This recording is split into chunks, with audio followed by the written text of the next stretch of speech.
ঠাকুর বলেছেন, দেশলাইয়ের কাঠি যদি ভিজে থাকে, হাজার ঘষো কোনো রকমেই চলবে না, কেবল একরাশ কাঠি লোকসান। বিষয়াসক্ত মন ভিজে দেশলাইয়ের মতো। আমরা সংসারে ডুবে আছি, একেবারে ভিজে দেশলাই। বিষয়রস না শুকলে নিবৃত্তি আসে না। ভোগ বৃতৃষ্ণা থেকে যে বিষাদ আসে, তাকে সঙ্গে নিয়ে নিবৃত্তি পথে চলতে হয়। বিষাদে ধর্মজীবনের আরম্ভ, বিষাদের পরে আসে বিবেক। বিষাদ আর বিবেক সাধন পথে বিশেষ সহায়। বুদ্ধদেবের বিষাদ এসেছিল জরা ব্যাধি মৃত্যু দেখে। বেলা যায় শুনে লালাবাবুর জীবনে আমূল পরিবর্তন এসেছিল। বিষাদ এলে তখন কি হবে? একটাতে আসবে বিরাগ, অন্যটাই আসবে অনুরাগ। একটাতে হবে ত্যাগ, অন্যটাই হবে গ্রহণ। সংসারে থাকলে বিষাদ অগ্নি মনের কোণে সর্বক্ষণ জ্বালিয়ে রাখতে হয়। কেন এই বিষাদ?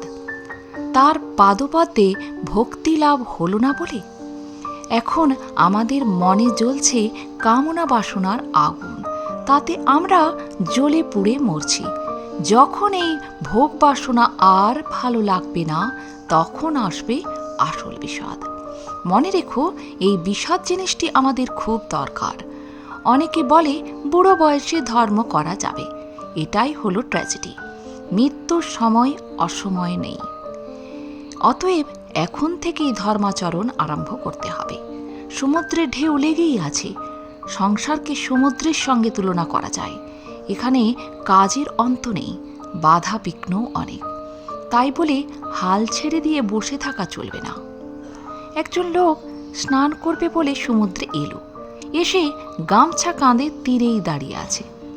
তার সম্মুখ দিয়ে আর একজন এসে ধাক্কা খেয়ে বালি মেখে স্নান সেরে উঠে পড়ল এবং প্রথম ব্যক্তিকে জিজ্ঞাসা করল, কি গো, চুপ করে দাঁড়িয়ে আছো কেন? সে বললে, আগে ঢেউ থামুক, তারপর স্নান করতে নামব। দ্বিতীয়জন বললে, তবেই হয়েছে।